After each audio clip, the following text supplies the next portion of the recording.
السلام عليكم ورحمة الله وبركاته.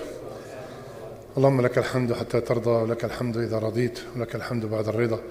We are again so grateful to Allah that He gave us another, I don't know if we're going to make it till tomorrow, but at least tonight is the night of Arafah. Many of our brothers and sisters have texted me that they arrived, alhamdulillah, in Arafah, and they're getting ready for the action, inshallah. May Allah accept every single dua they make. Ameen ya Rabbil Alameen. Just a quick reminder, 3 very important things. Tomorrow, are you fasting or no? Yes, inshallah. The only one who answered right is Dr. Razi. He said, inshallah. Everyone said, yeah. Inshallah. So tomorrow we are fasting, inshallah, because we want to get the promise of Rasulullah sallallahu alaihi wasallam of 2 years of sins forgiven. But not everybody is going to get the 2 years. Some are going to get 6 months. Some will get 1 year. Some will get 1.5 years, and some will get the whole 2 years. It depends on how sincere is your fasting. How much of your body is fasting other than the stomach. This is the kalam of Ibn al-Qayyim rahimahullah. He said, not everybody is going to get the whole 2 years. How much you have iqbal towards the fasting, how much you put effort and looking forward as a ibadah, as begging Allah to accept, the more you will deserve from this promise. So fast sincerely for the sake of Allah.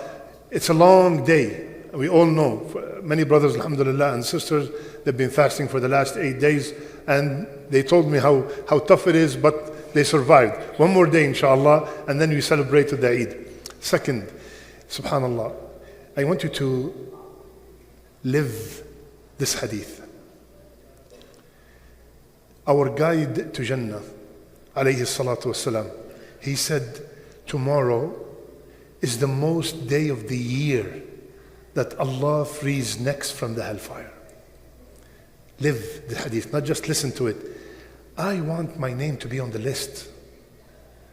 So I'm going to do everything possible. It's impossible that I'm playing video games and I'm expecting my name to be on the list. I'm watching things that are not appropriate and my name is going to be... No, I'm going to spend the whole day in ibadah. I want my name to be on the list. Show Allah how much you are desperate to have your name on the list. This is the most day of the year that necks will be saved from the hellfire.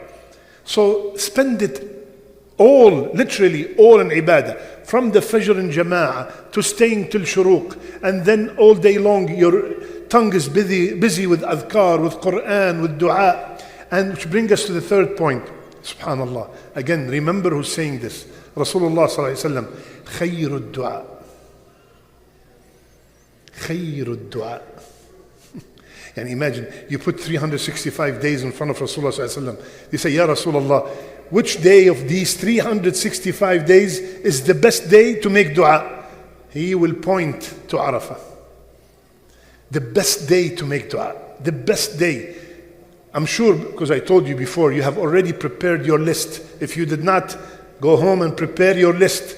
Make a list of all the dua that you make, all the people you want to make dua for, from the bottom of your heart, all day long, and specifically between Asr and Maghrib. Between Asr and Maghrib, this is the peak of the acceptance of the dua on the day of Arafah. So please, make dua for yourself, for your parents, for your community, for the ummah at large, for your brothers and sisters, for everybody that you love and that cares about you. Please, please do not forget our brothers in Gaza, our brothers and sisters in Gaza, in Yemen, in Burma, in Sudan, in Africa, all over the world. The Muslims are suffering. Please dedicate. I did something that will, inshallah, will help you. Like somebody just texted me from Mecca. He said, I don't want to be all over on the day of Arafah. Dua here, dua there, all scattered. So I said, half an hour for you, for yourself. Half an hour for your parents.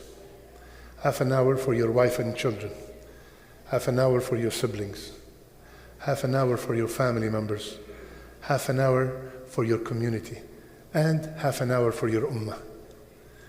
you get 3.5 hours, which is exactly the time between Asr and Maghrib. This way, you're not all over the place. Oh, did I make dua for this guy? Did I make dua for this? This is a suggestion, nothing to do with the sunnah. I'm just suggesting how can we take advantage, utilize every single moment. So dedicate certain amount of time for certain group of people in your life. Then, khalas, you finish this, you start the other person. Because always we are taught to start with yourself, then your parents, and then everybody else.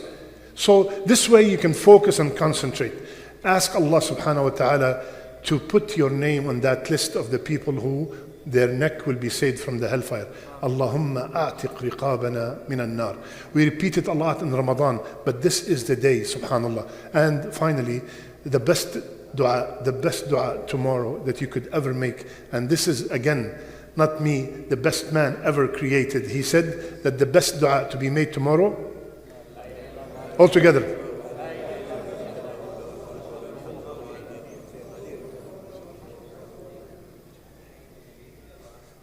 لا إله إلا الله وحده لا شريك له له الملك وله الحمد وهو على كل شيء قدير. Please, I beg you to keep epic in your dua. Please, just like they are plotting against us, we have to also go to the Ghani, to the Qawi himself, to the Qadir himself, and ask him and beg him to take care of all our affairs. May Allah bless you, may Allah bless your family. Again, last thing, subhanAllah, please, I beg you, a huge time of your dua to your children. Please, a lot of dua for your children, for your grandchildren, for your offsprings, for your descendants. Wallahi, the target is on them. They gave up on us. They're working on them. Please make a lot of dua that Allah keep them steadfast on this deen. Tell Allah, Ya Allah, I beg you to make my kids live by La ilaha illallah and die by La ilaha illallah. Jazakumullah khair. And throw one dua for Brother Mohamad Baajour. Assalamu alaikum.